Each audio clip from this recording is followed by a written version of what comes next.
YouTube as well, or?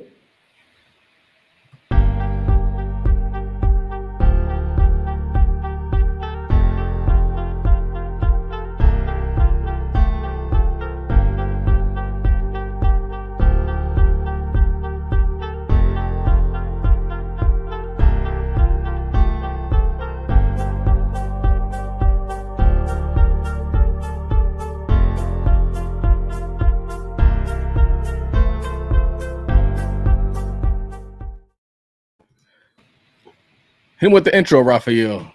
Tweet Talk, episode 146.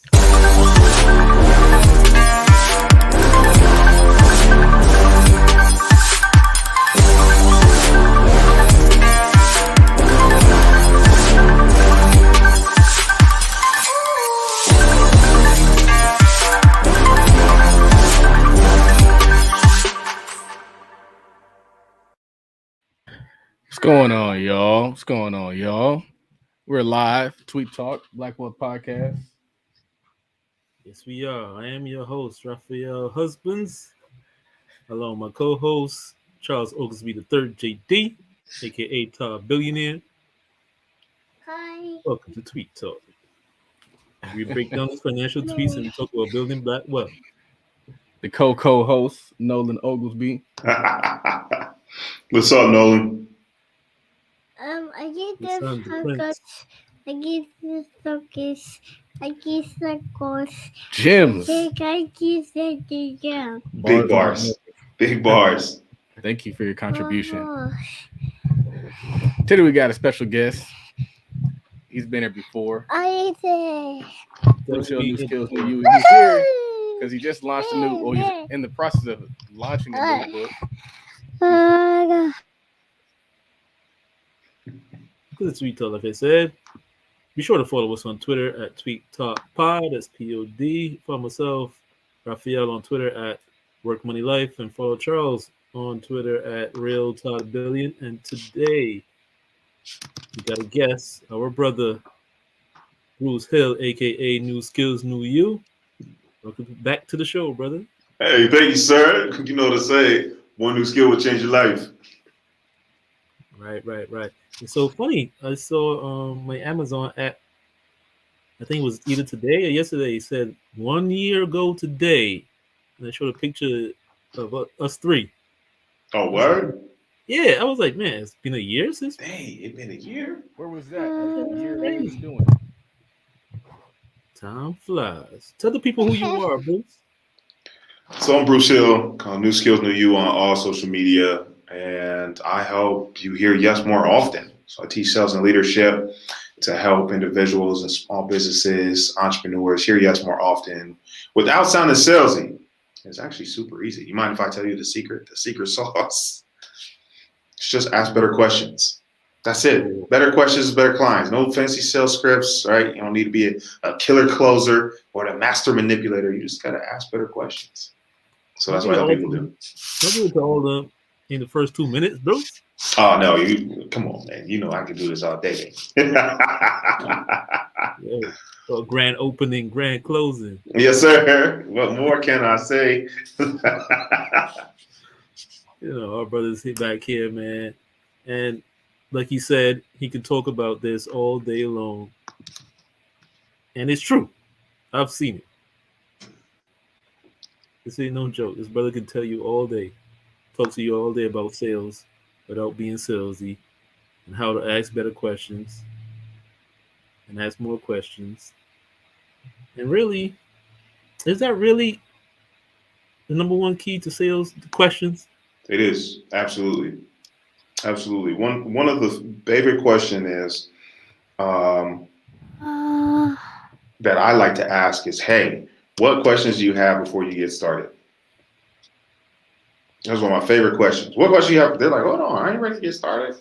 I got questions. And you're like, oh, what are your questions? And you answer them. And then you ask them again, like, what questions do you have before you get started? They're like, well, I guess I don't have any questions. Great. Credit card or debit card? Right. That's the best question right there.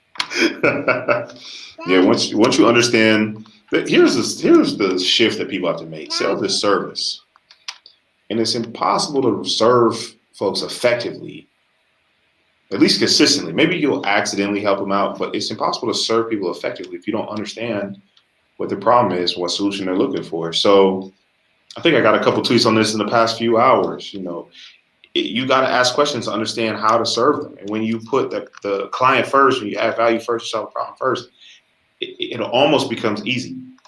So whether you're an introvert or whether you're shy, whether you have zero sales experience or you're trying to bring on your first sales team member, asking better questions is where I start with 90% of my clients. For sure. So, Charles, what's up, man? Todd, Billi in the building. What's new, brother? I think we need to take it back to Todd Capital Chronicles. What is the truck, brother? The truck's just sitting right now. It goes through its ups and downs because they don't make things easy. So I had a driver. So there's a lot. But really what's happening is I'm getting finessed by a third party. And sometimes when you include other people, what happens is you have other people who don't have your best interest at heart running your deals. And so the people that are running the truck got their own dang trucks. My truck is like on the back burner. So really what I should be doing is bringing the truck back and putting the work in and doing it myself. And if I'd set to do that for 2023, the truck can make $100,000. If I just commit to just doing it. Like waking up every single day doing truck stuff, not trying to be Mr. Passive Income, but I passed it off to some other people. And so we've had situations where they've gotten drivers, lost drivers, had insurance issues, had document issues, and the truck sits and they don't tell me the truck's sitting. They don't tell me I'm losing the driver. So really what I should be doing is making a very diligent effort to get that truck back to California, renting it out of California, and making it pop for myself. And even if I don't make 100K, if I just make 50K, if I just make more than what I'm making now with it just sitting, and plus I can also put other people on and put them in position, that'll be the win. So the truck right now has been sitting. It was running at one point in time, but now it's not running. So that's that. Still tightening up some last minute details on the flip.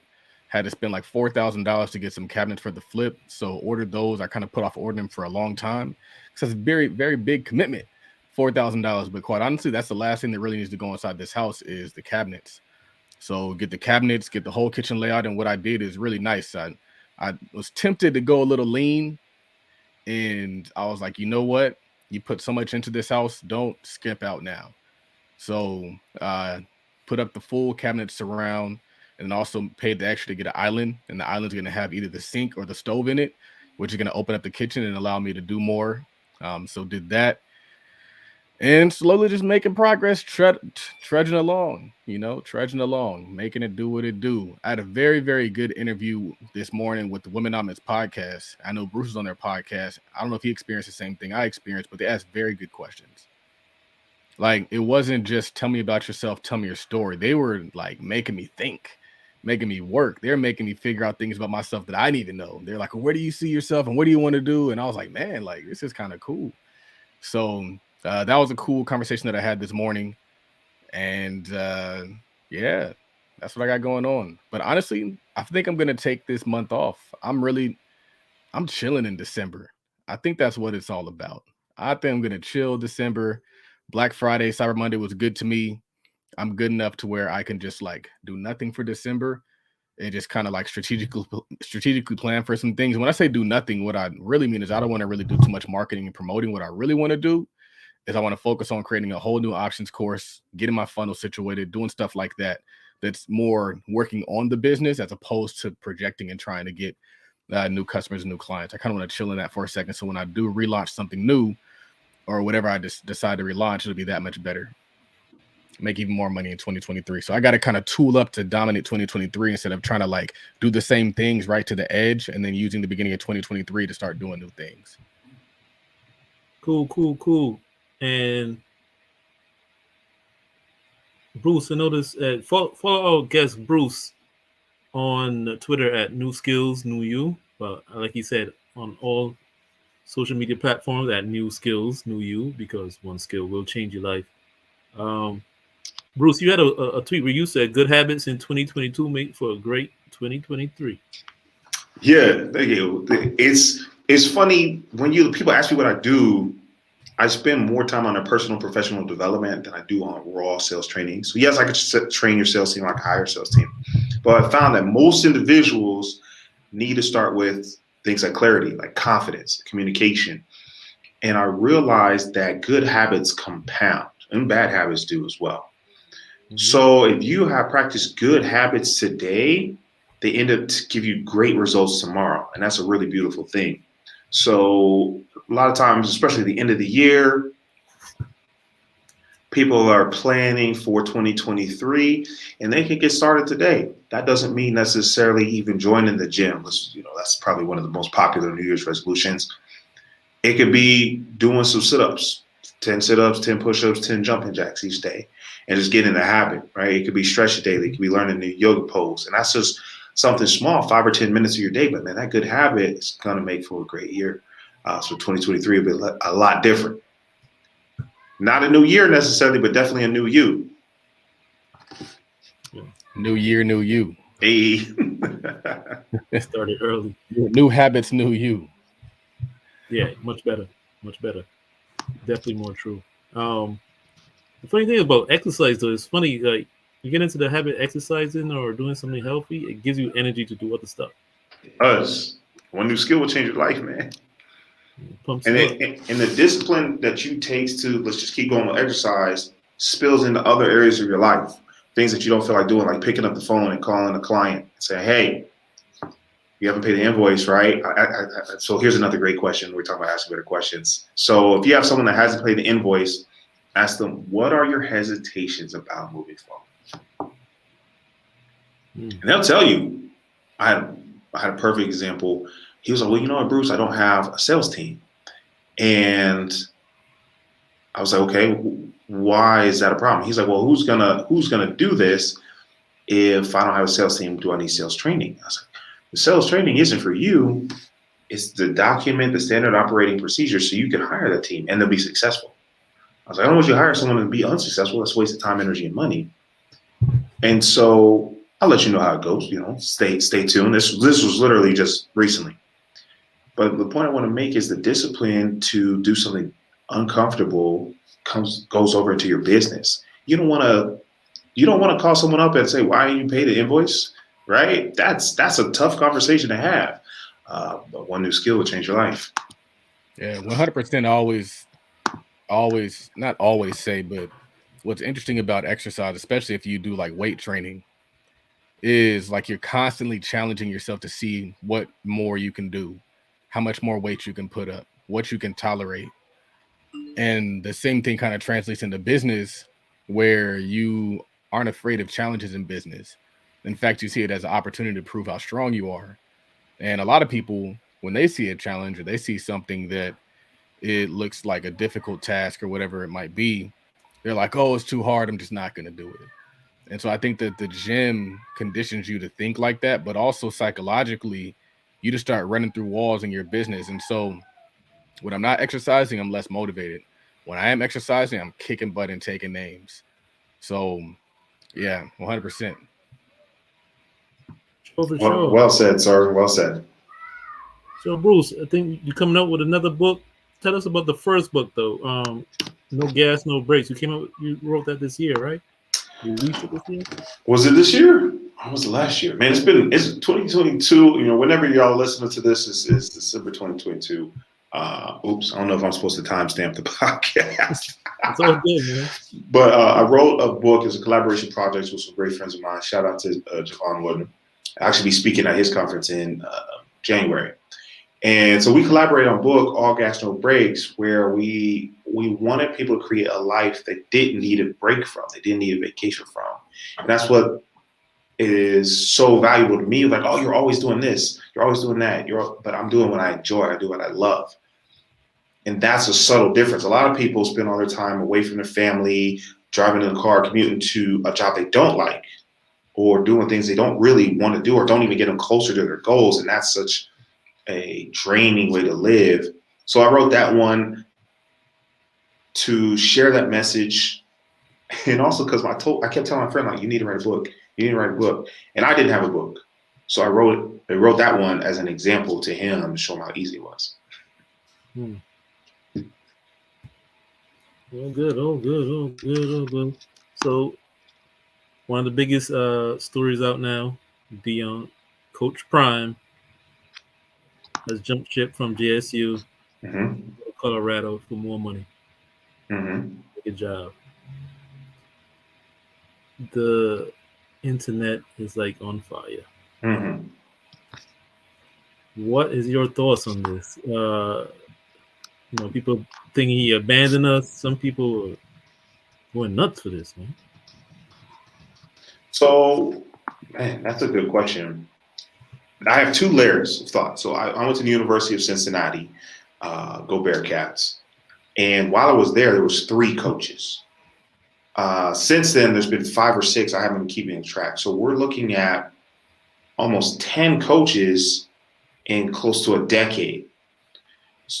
I'm not a huge sports person, right? I don't have a degree in sports administration. But I recognize that they move on, that they go seek new opportunities and they try and go up. And I've seen even a few go from really well in college to the NFL. And so I don't want to diminish the impact he has at JSU and what it meant for an HBCU to have such a high profile coach. And even his record, I think he went 23-0 this season. No, he was undefeated, like 12-0 or something like that. 12-0, excuse me. I told you I'm bad at this. My point is, I can't ignore the impact he had and how it's going to impact the school moving forward. But I also recognize this isn't unusual. It isn't something that he's just like the outlier, 1 in 100 coaches to leave for another school. So I understand they're upset, but I don't think they should be surprised. I also would love to see more high-profile coaches go to HBCUs. So then it wouldn't really be such a big deal. Because if you, instead of one high-profile coach for all the HBCUs, there's 100, there's 200, coach, assistant coach, defensive coach. So if one of them leaves, you're like, oh, okay, well, good luck to him. I think that's really the bigger issue, is that he's one of the few. Shout out to some other schools with strong programs. He's one of the few that came from his stature. That's really the issue there. Yeah, the problem is it was one Deion. I mean, like you said, this is nothing new. This is what coaches do. And besides, he interviewed at bigger schools first, and that was just a school that gave him a chance. I don't think he really made it a secret that he was going to probably bounce sooner or later. But I guess the real problem was once he got there, he kind of made it seem like he was all for HBCU and making a big change and all this kind of stuff. That he really sold it like he was going to be there long term. But I don't know, man. That's a tough one. I mean, I like that he was all in while he was there. Do things 100% while you're there. And so here's an example. I'm not married currently. But you've probably had more than one girlfriend, right? You dated more than one person. And I like to think that you did your best. Once you figure out it didn't work, you say, hey, we mutually separate and move on. When you do find that home, you're there to stay.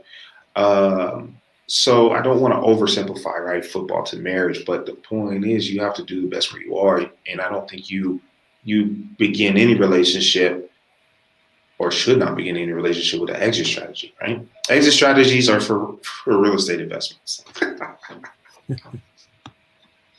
Yeah, I think there's two sides to the argument, and neither of them is more right than the other. And it's just interesting because you see people on the internet who express these opinions, who are people that you kind of look up to, who will make one argument, and people that you look up to and will make another argument. And I think that what it really boils down to is just how you view the world. Do you view the world as though it's your responsibility to just get as much money as possible, no matter where you get it from? Or do you think that you have a responsibility to your people and to also get money while also serving your people. So different people are going to view it different ways. And it's not my job or responsibility to convince somebody who sees it differently to see it my way. It's just my responsibility to continue to go on about my mission. Because if it was me and it was my goal to just get the money, I wouldn't be an entrepreneur. I wouldn't be doing the thing. I wouldn't have this podcast. This podcast would not exist. All my effort and energy would be put on getting a job and getting the biggest paycheck, no matter how it came. There would be no Todd capital. So my perspective is obviously different. But I still want him to be successful where he's going. So I don't want him to go there and flop or whatever. I want him to have just as dope as an experience as he had at JSU as he did when he was at as he does at Colorado. I didn't want it to happen when they were talking about it potentially happen. I was like, nah, I want him to stay. I want him to stay. I would just say that as a community, we have to start seeing the value in keeping our stuff. And whatever his decision was, is his decision. We just have to look and say, all right,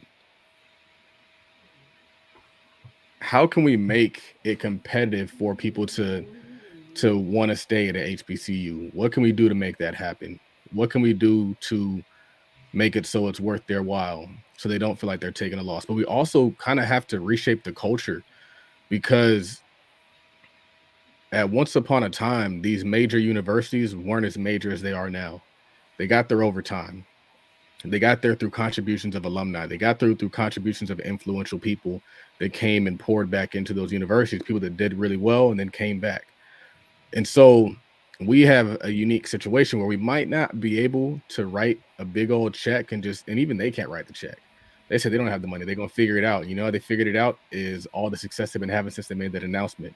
They made like 50K in endorsement, 50K in different sales. They're going to get a bunch of endorsements. They're going to get a bunch of players. They got a bunch of impressions. And the reason why that's important is we can use that influence to influence them, or we can use that influence to influence our own, because in a certain way, he did make HBCUs hot again and relevant again. And that wasn't just JSU, it was all HBCUs.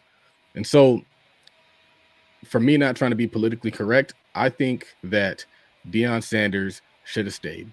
I think he should have stayed. I wanted him to stay. And I don't care if you think he's like, he needs to get a promotion. That's just, there's certain things that are more important than a few $1 million. And those things are building up an entire race of people. We can sit here and we can wait on the government to pour that money on us, or we can come back and we can contribute our influence, our abilities, and our all that stuff back home. And we're not, and there's no other community that does that, and that's why they don't need it. They don't need the reparations because they are their own reparations. There's value in the people. There's value in the celebrity. There's value in the pool and the draw. And I didn't want Deion to be the only person. He can't even do it himself. He's only doing it on a small scope. We needed more people to come back and do the exact same thing. LeBron James, all those people should be bringing their influence back to their community. And if we don't do that, we're going to continue to be a valueless community. It's just not there. But we might not be able to write the big check, but we have so much pool. And if we would just bring our pool and leave it in our community, we'd be good. That's what I think needs to happen. And it's kind of a difficult way to lay it out, but like that's what needs to happen. I can't argue with that one. For sure. Like you said, a way that you invest in your universities is sometimes money, but sometimes human capital. If our stars contribute their personalities to our institutions, they're in a sense investing capital, which in turn builds the institutions. And one thing, yeah, exactly. I did say that. Right. Were you reading a tweet? You read that so smooth. It's frustrating because like people don't see it, man. People don't see that all the problems that we need to solve are solvable, but not if we continue to do what we've always been doing. Like we got to change the narrative and change things. So it's like all I can do is continue to do what I'm doing. And it takes a while, like to turn a ship, you got to keep turning and turn. Like it takes a while to get the ship turned all the way around. Like it can't be done in 3 years, that's for sure. But what I do like though is he actually did do a lot in those 3 years, and while even though he might have had his eye on a bigger prize, supposedly, quote unquote, he was all in while he was there. He gave 100% effort while he was there. I mean, will there be more he could have done? Like intellectually speaking, like maybe he could have done more fundraising. Maybe he could have done fundraising, done commercials. He could have got more celebrities there. But he coached while he was there. He put his all into those young men while he was there. He put on for HBCUs and did the speeches and did all that while he was there. So it's really tough to really criticize him, but it would have been nice if he stayed. But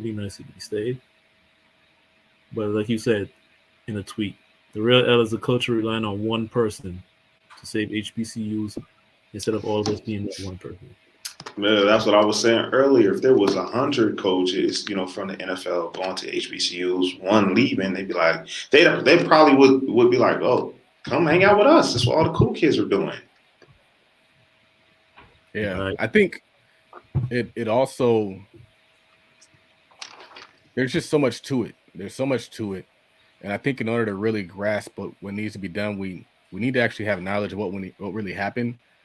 And I think I mentioned this on the last podcast that we did when I was on the stage with Chris Senegal, and he was talking about integration.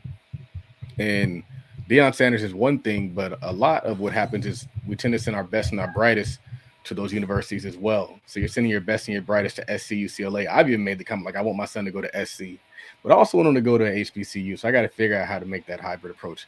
They can do like a year there, but I don't know. But we shouldn't even have that mindset. It should just be HBCU first. And it's uncomfortable. The reason why is because we've been sold that. I was thinking about this today. I was like, not today, but in general, I was like, if wealth is land, and Africa is one of the largest land masses, like, why isn't Africa considered the wealthiest? They steal everything from it. And because they just create their own narrative.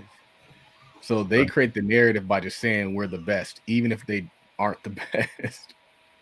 So I don't know, but it's interesting. I've heard the different perspectives. We're talking about pay increases. We're talking about a lot of selfish stuff. A lot of lives were changed from Deion Sanders being at JSU. But there are other professional athletes that go back there. But he just has that pull about him. But he also had a team around him that was kind of creating that pool. So he involved his sons. I think part of the play is really just getting his son to a Power 5 school. I think everything that Deion has really done was for the benefit of his son. So when he was coaching high school, when he was coaching before high school, he was coaching his son's team. Then he coached the high school team. Then he wanted to be able to coach to make sure his son got a shot to play at the next level, because two of his other sons he just sent them off to school. So one went to like SMU and the other went to, I'm not sure what the school was. And they didn't get that much playing time. They didn't get that much shine. And I feel like with this son, he wanted to make sure that his son got to play at that level and got to really get time so he could potentially get seen and go to the league. And so when he is going to Colorado, he's taking his son with him, and his son's going to play quarterback there, and his son's going to get all that Pac-12 TV time, and then ideally get a chance to play at the next level. And who knows, he might be trying to go to the pros and coach. I think ultimately he wants to coach at the pro level. And so if you look at what his actual goals are, I can understand it. I don't think that his message is incorrect, even though he's gone. A lot of the things he was saying in terms of we need to bring back the HBCUs, we got to invest, we got to do all that stuff, it's still true. He's just not going to necessarily be there. And who knows, he might come back to homecoming. He might come back. That would be dope if he did. Right. But Deion Sanders has always been my favorite athlete, and I like to see what he had done. And we just got to figure out what the next step is, because obviously that strategy is not just lean on Deion, and it shouldn't be lean on anybody. Yeah, one And person.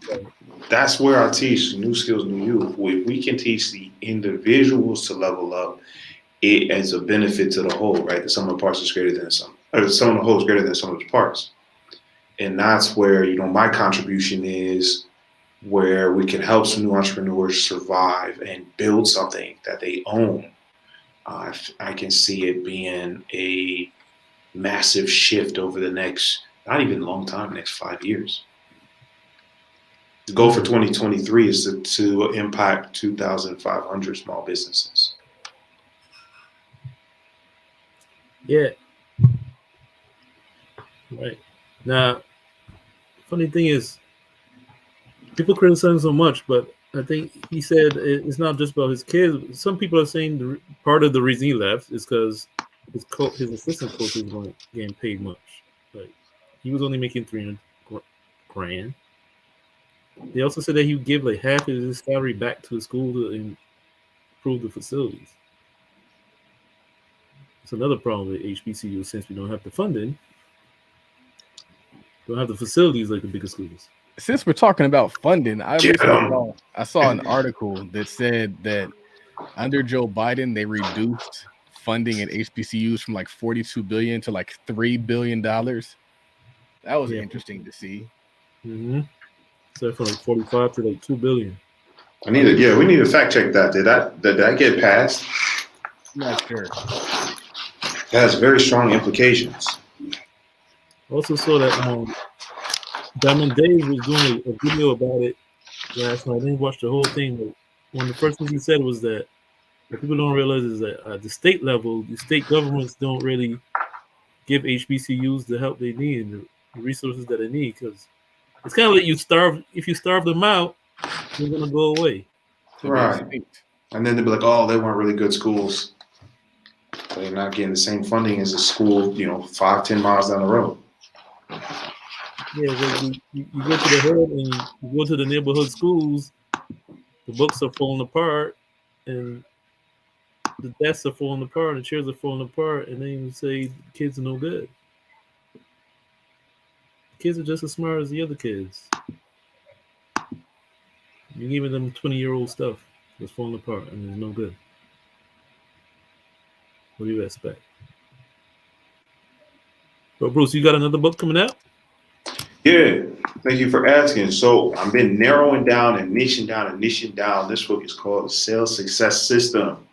So helping, again, a small business, that entrepreneur, that micro enterprise have sales success while being their authentic self. So it's not gonna be transform you into someone you're not.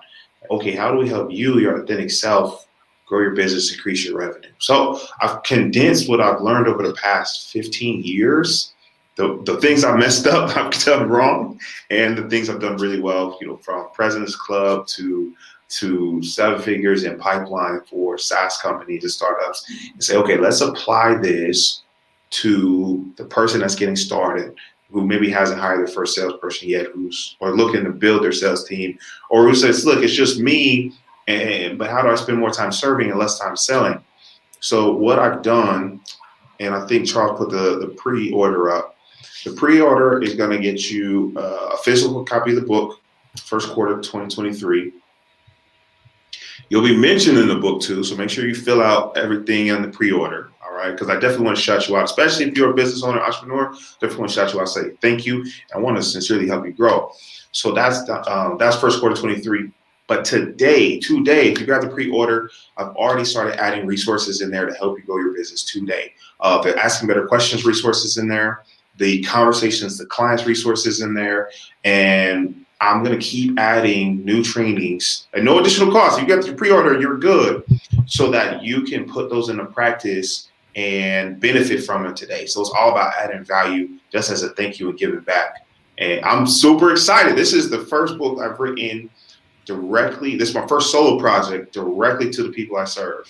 Not just to a general, everyone can benefit from this, but from the entrepreneur that's trying to go, from the entrepreneur that's trying to get to the next level. Like, this is for you. When is it dropping? First quarter 2023. Days pending. I'm shooting for, I want to hit it by my birthday, but I'm saying February. Just so that I keep my promises. Cool. We'll have the link in the show notes. Thank you, sir. I appreciate y'all. You guys have been awesome, man. Shout out to Tweet Talk Podcast, y'all. Like, subscribe, leave 5 stars. For real. Shout out to us, man. And the funny thing is, like, I'm not gonna spend too much time on this. I just want to go back to the HBCU thing real quick. It's like Charles had a tweet where he said, our people are more valuable than a check or something to that effect. And it's like, thinking about the HBCUs, everybody that you see online are people that you meet that went to HBCU. The way they talk about it, especially if there's somebody that went to a regular, what they call a PWI, and then they transferred to HBCU, and they say the experience that they had at that HBCU compared to other schools, they say it's like night and day. Like there's some certain type of pride in the experience that you get there that people say is unmatched, and it's just something about our people, man. It's just different. Like Bruce right here, the only sales trainer with locks, man. Yes, sir. Not yet. And Bruce, That's you had a tweet where you said the issue isn't how easy something is. The question is, what are my priorities? ooh, thank you, sir. That one hit me. I was like, oh, I gotta tweet this one. Yeah, I don't believe that if it was easy, everyone would do it. I don't believe that's true. The average adult after high school in the U.S. reads 0.8 books a year. So they're either not finishing the books they start, or it takes them 5 years to read 4 books. Now, I understand people have different learning abilities, but hypothetically, you could read 10 pages a day. 10 pages. That should take you 10 minutes, 15 minutes, maybe the press small. 10 pages a day, you could read 300-page book in a month. That's 12 books a year. That's easy. But people aren't doing it. So it's not an issue if it's just easy, it's if it's a priority. So we can bring it back to sales skills. People are like, oh, I don't want to be pushy, I don't want to be a salesperson. I don't want you to be pussy, but I want more people to tell you yes. Because at the end of the day, the number one reason businesses fail is because of the lack of funding. Well, you know the best place to get funding is? It's your customers. It's your clients. I don't need to beg for a loan. I don't need to jump through hoops for a grant. Let's add value to more people. And so the easiest thing you can do to get more sales is just ask. Say, hey, Raphael, may I have the opportunity to serve your business? Hey, Charles, can I partner with you for marketing this new book? That's easy. It's one sentence. It might be uncomfortable, but it's easy, and people still don't do it. So I love that you picked up that tweet, man. It's not about whether it's easy or difficult. What are your priorities? That will have me fired up. What are your priorities? That's, man, now you got me thinking, man. That is the question for, forget 2023. Forget the new year. That's the question for today. Ooh, yes, for right now. What are my priorities? What are your priorities, bro? And Charles, you had a tweet, Charles, where you said there's a limited number of entertainers or athletes who can make it, but an unlimited number of business owners who can. Ooh, I'm about to retweet that one. That's fire. Man, why did I even tweet that? That's an old tweet. It probably came back across the timeline. Because it's true. It's kind of like Gary Vee said. There's like 450 people in like the NBA or whatever, and number 450 only makes like 600,000. The 450th best businessman makes what? Has a private jet. He said something like that today. Fact. There's so many people that we don't know that have never been on TV. They have a small family business that's making crazy money, and their career lasts a lot longer than 3.2 years. Like an NFL player. Something to think about, folks. When you want to put your kids in PB football and start banging heads with these other kids. Have you decided on what you gonna do with your son, Charles, as far as sports goes? I saw today you were saying you want to put him in football for the discipline. It's a touchy subject, because it involves two people making a decision. But yeah, my son is very active, very rough. He needs to be doing something where he can get this energy out. So we'll see. But I was thinking about how like, and I forgot who I was having this conversation with. We were just talking about how like, actually, I might have been watching one of the Deion Sanders like interviews because they had one of those things where they were sitting in the meeting room and everybody was like giving speeches. And what I liked about it was there's a lot of yes sir, no sir, that kind of stuff. And I think that's important for kids to learn. Discipline, work ethic, mindset, teamwork, all those come through playing a sport. And I want them to have those character traits. And so that's one of the reasons I haven't really, it's not like a make a decision. It's going to be an ever evolving thing. Right now he does swimming, and then eventually he'll probably playing soccer first. And then we'll see where it goes from there. We'll see. It's kind of like what Bruce said earlier. One discipline leads to another. It's true. I think when I'm looking to hire, I like two groups of people. I like servers and I like athletes. I like athletes because they have discipline and I don't have to convince them that they want to win. They want to win. They want to be the best. What's the record so I can break it? It's like, okay. And I like servers because they're good at talking to people, strangers, and they're good at de-escalating unruly customers. That's a phenomenal skill. That's kept me out of jail a couple times. Yeah. They say work in food service. Sure. So you know what I'm talking about. Yeah. Because I remember a long time ago, I was working in a restaurant. A guy told me one time, he said, you can't get mad at these customers. They're hungry. Hungry person is always going to be angry, man. Customers, they're hungry. That's a bar. Hold on. You're like, what do you expect them to act like? You said they didn't come in here to say hi. They came in here to eat. That's funny.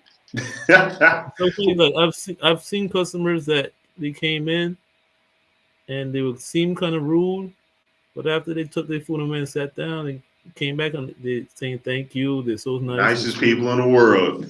They was hangry. Right, exactly. That's why I love hiring servers. So hey, listen, here's a tip for you. If you're looking to hire your first salesperson or you want to grow your team, bump servers and athletes up. Mm-hmm. You can teach them the skills. Call me. I'll teach them the skills. We need people with the right attitude. Now, I saw a tweet online where 19 Keys said mediocrity is celebrated way too much. What's your opinion on that? Ooh, Charles, I'll leave this one to you. Man, I don't know. It's tough for me to speak on somebody else's tweets, man. It really is. Or even my old tweets, because I probably moved on from my old stuff. I just be so focused on what I'm doing that I don't really even know. I'm not around a lot of mediocre activity anymore. I'm just not. So I couldn't even really, I struggle to kind of speak on that. I don't really see it. So yeah. Well, I'll chime in on this one. I told someone I like to read. They're like, yeah, how many books have you read this year? And I was like, 18. And they're like, wow, 18 books. That's amazing. And I said, thank you. But they didn't realize, like, last year I read 50 books. And the year before that, I read 60. I'm going the wrong way. So I hear that tweet, and it's like what Charles said. If you're around people that are doing $50,000 a year income, and you make 65, they're gonna be like, "Wow, good job." But you hang around some other folks, and they're doing 50 a month. You're gonna have a hard time catching up. Or let's do this. Let's go back to the gym. You pushing 100, everybody else is doing 80.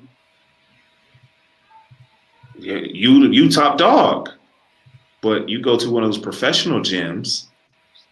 You have someone that's training for the Olympics. You lightweight, right? So I'm inclined to agree with this tweet. Is who are you hanging around? That's why I like spending time with y'all, man. I've been up for way longer than I'd admit. But this was definitely worth my time, energy, and attention because I want to be better. I want to raise the bar.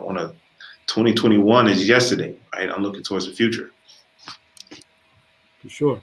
That's what I said. Wait, one new skill will change your life. Let's go to something. So, Charles, you had a tweet, and this probably is an old one. You said you don't even know you aren't going hard enough until you get in a room full of brothers going crazy. Now, here's my question to you. Yeah, that's another old one. Yeah, but here's my question to you, though. So, all three of us now are in the Todd Capital Mastermind, right? That you started. Now, sometimes we ask people, like, what did you get out of being part of the mastermind? But let me ask you this: what have you gotten out of the mastermind, Charles? Never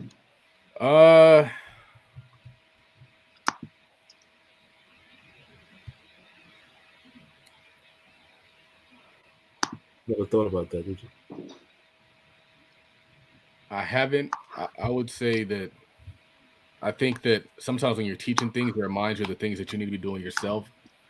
And so I think one of the ideas that comes to mind is when I started doing the pay what you want. And so it's something that I learned and then I kind of exposed the group to, and then I implemented. So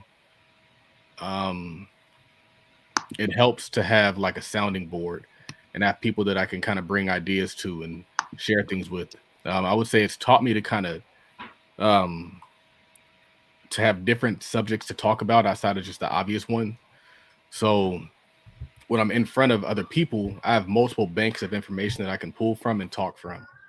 So I've talked about so many different things from social media automation to building your funnel, value ladders, that kind of stuff. And so everything that I've kind of taught now becomes a part of what I can speak on. And so I'll say like that's one of the best things is it's taught me or it's allowed me to kind of be a leader and to always have the floor. And so you can kind of like ask to be on somebody else's stage or you can build your own stage. And so I built my own stage. And so I'm constantly getting public speaking advice. And so, for example, I've been in other groups where it wasn't my group. And now you're waiting to be called on. Like, oh, I'm going to just click and raise my hand. Hopefully they call me before the thing's over. Now it's like I always get to talk. I always get to drop gems. I always get to share what my take is, what we're reading. And so that's what I like about it. It's that piece, is the control piece. And what's funny is I learned that I'm kind of always been the person that would rather build my own than participate in somebody else's. I don't know why I'm that way. I don't want people to be that way with me. I want people to participate in what I'm building. But when it comes to me, I've always just been like that guy, especially if I'm just going to be on the outside looking in. If I have like a leadership position and I'm helping build it and I have some say, then that's cool. Like I don't mind being partners, but I don't just want to be one of the ducks hanging around.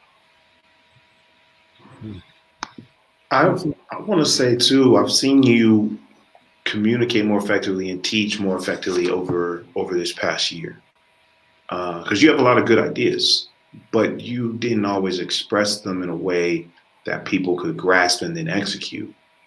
And you've definitely become more skilled as a teacher over the years. I could agree with that. Yeah, for sure.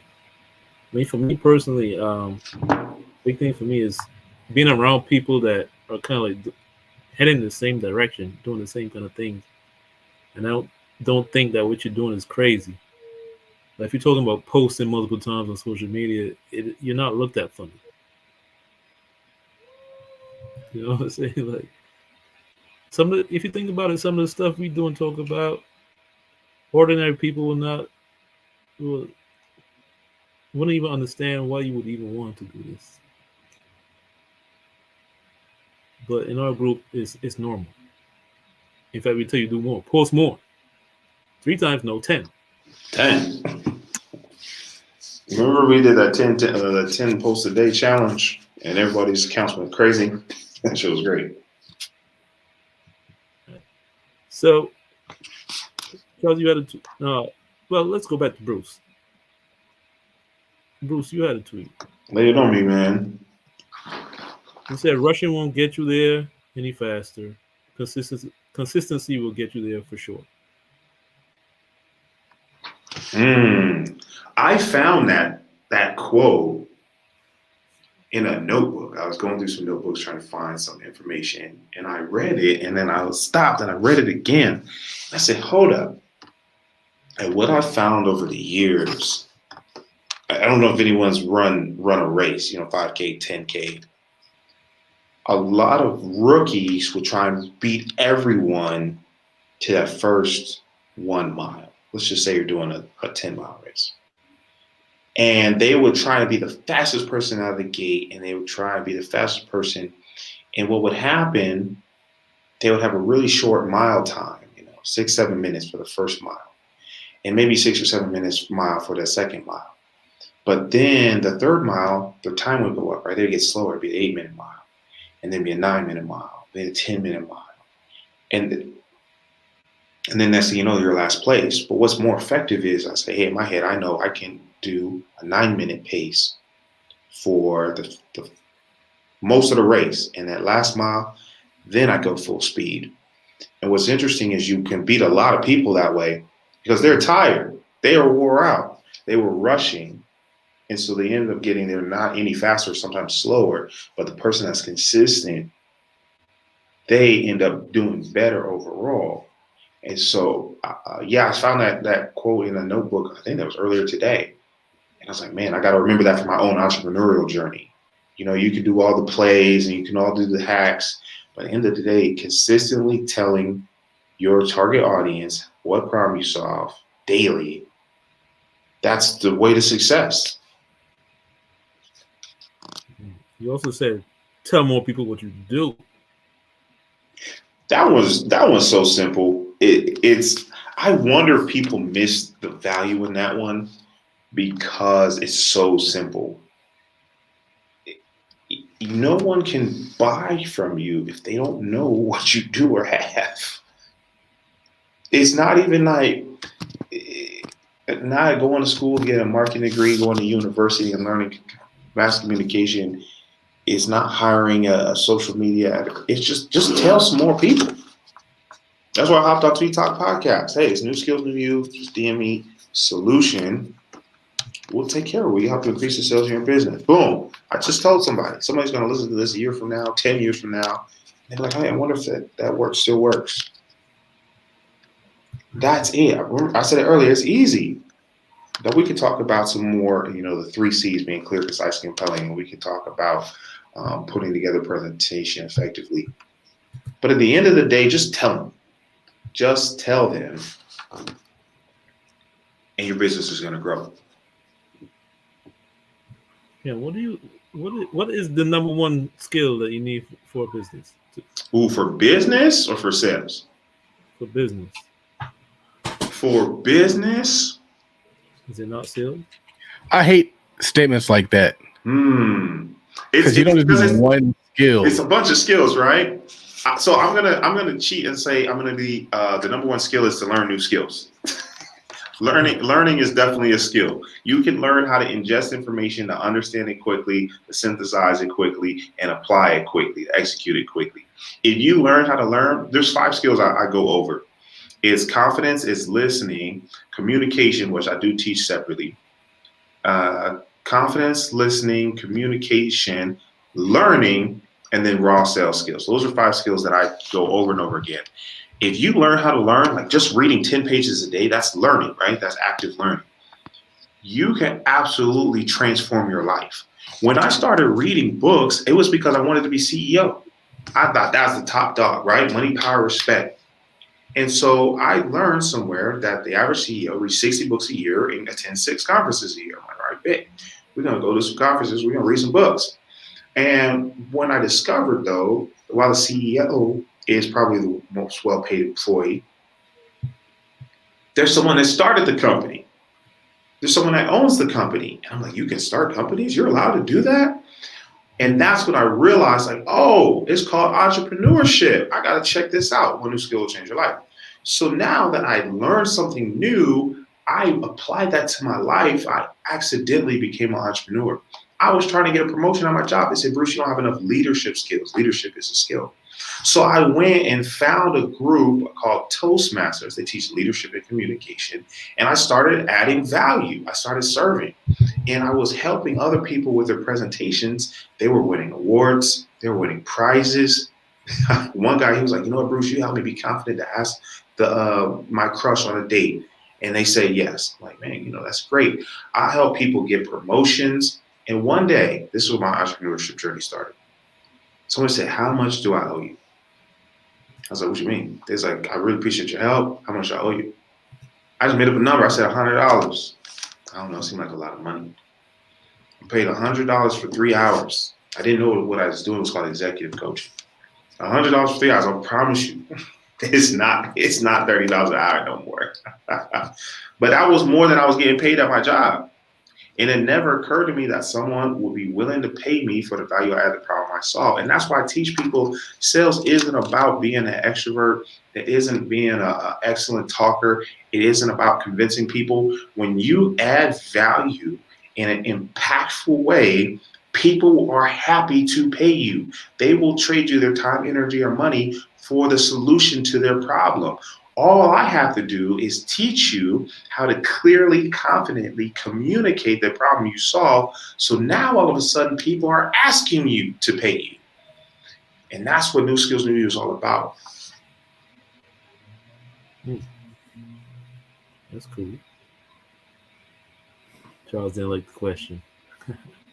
Yeah, I don't like questions like that. And the reason why I don't like questions like that is because I think that it can kind of be like a shortcut mentality where it's like, all right, I just want to find the one thing that I can do because I'm trying to get there as fast as possible. And it's like, are you committed or do you just want the result? Because in my opinion, we got to be committed for the sake of, not just for the bread. Because if that's the case, as soon as they flash some bread in your face, you'll be running over to get the bread to Colorado University. Oh, it's like that's my thing. When I hear it, I just don't hear grind. I don't hear hustle. I don't hear hungry. I hear I want it easy and I want it fast. And that just doesn't work. 10X doesn't say that. If it was, that's 1X thinking. 1X thinking is what's the one thing. 10X thinking is like, all right, so you want to be here, here, here, here. You got it. It's done. And I think that's what truly gets you to that point. So that's why I don't like questions like that. Because people ask me that, like, oh, what's the best CRM? What's the best, like, man, the best CRM, the best CRM is a CRM that you put effort into. That you use. Because you could have the best tool. You could have ClickFunnels. And if you got ClickFunnels and you do it like I do ClickFunnels, it don't matter if it's the best software. I haven't even set up my funnel yet. I had it for like 2 years. But I just haven't had the drive to get my ClickFunnels going. And so I think that that's why when I hear things like that, it's like, all right, where's the grind at? Where's the grind at? All right. Now, Charles, switch gears a little bit. You said stocks trending down means a boom is coming. Ooh, talk to him. I would like to think so.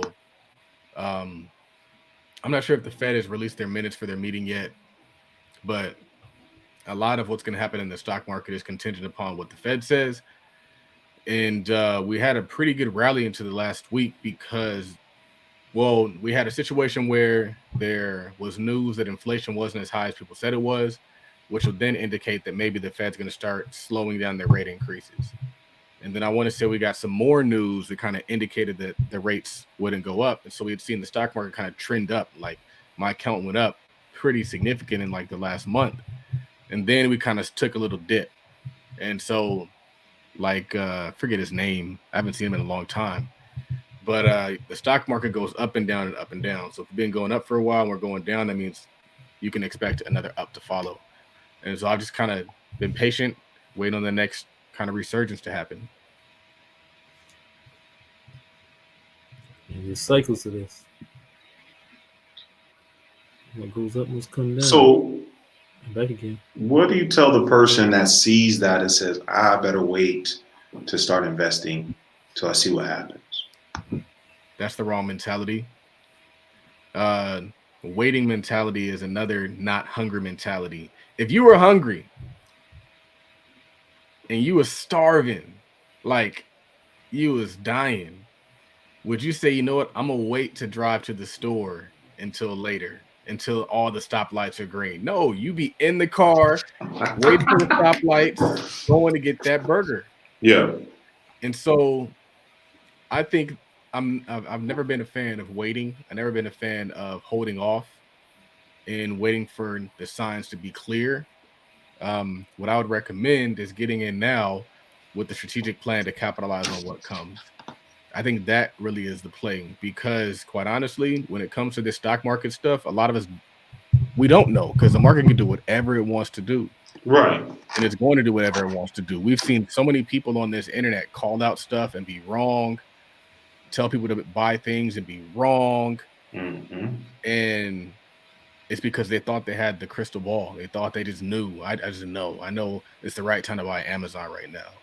And I wish I could check Amazon price. I can. But like, whatever those things are, you got to be committed to the process. People said buy Amazon at 98. It's at 88 now. But what's it going to be in 6 months, 12 months, 2 years from now? That's the real play. And so I'll never forget when I tell the story all the time. Chipotle was trading at $1,000, hit the E. coli thing, and fell down to like 430. Somebody said, should I buy Chipotle now or should I wait until it goes lower? I should buy it now. It was at 430. It ultimately fell to 360. They were right that they could have made some more money, but they ended up not buying it at all. And now the stock's trading at damn near 2,000. 1,500. So whether you buy it at 430 or buy it at 370 doesn't matter. All I knew was 430 was way better than it was at 1,000, and then it was not going to stay at 430 forever. And so you don't have to find the bottom. You just got to find an opportunity. You don't have to find the lowest of the low. Smart investors will tell you that you're never going to find the low and you're never going to find the high. And people who are waiting to find the lowest point and the highest point. And that's just not how you do it if you want to actually be successful, in my opinion. You just got to buy when it makes sense and sell when it makes sense. I've sold stocks that continue to run higher. I sold the S&P when it went back to pre-COVID levels, and it continued to run. It's corrected downward now because I knew that was the proper exit point. But still, I was perceived to have left money on the table, but I still made a good amount of money in that S&P investment.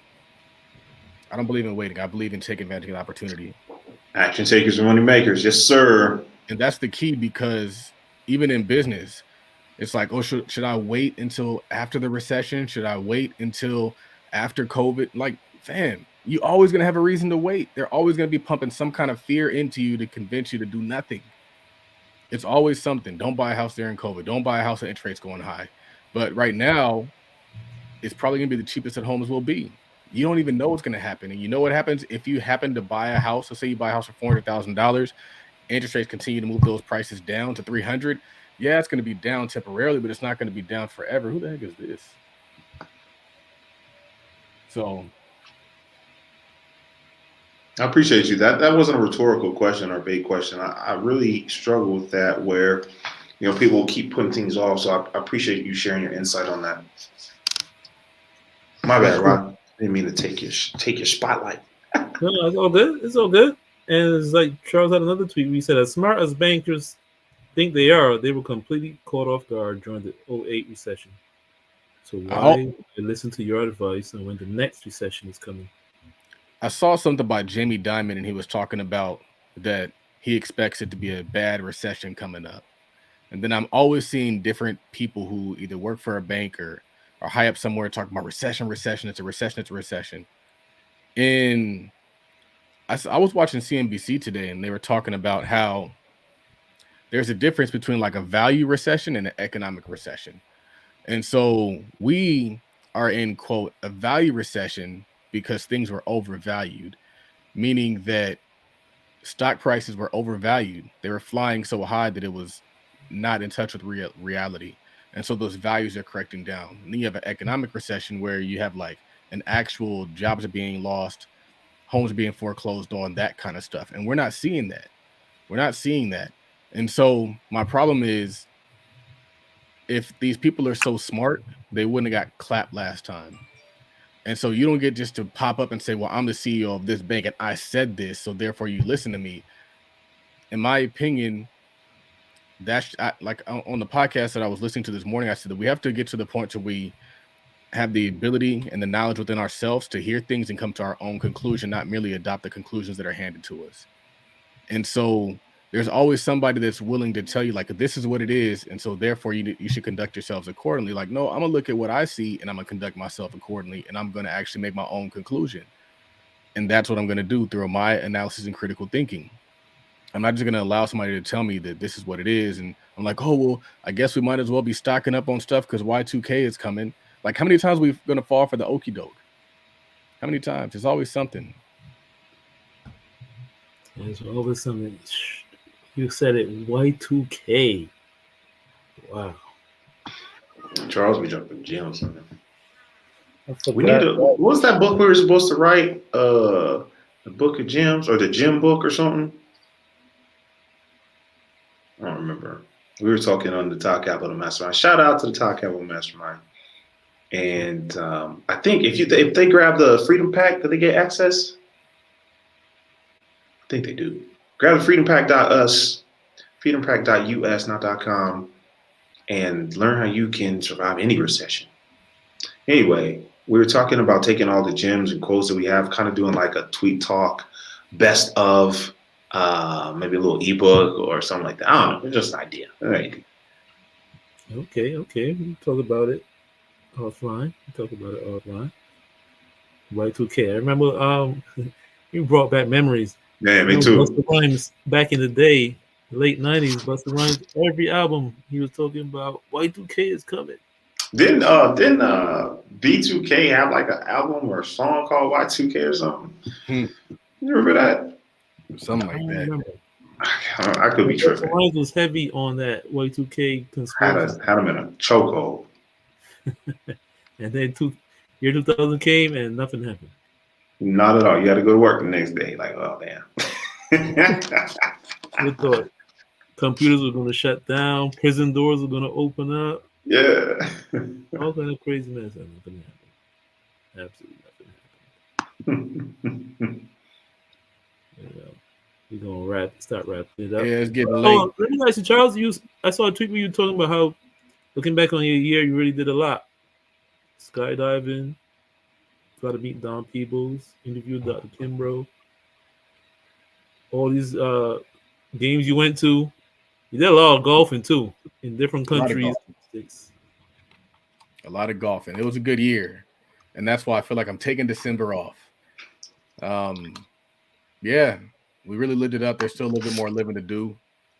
It was a good year. I think part of it was just at the fact that the world was back fully open, and you could do a lot of things without the limitations. I did a lot in 2020 when the world was closed, but I feel like I did even more this year. So it's a good year.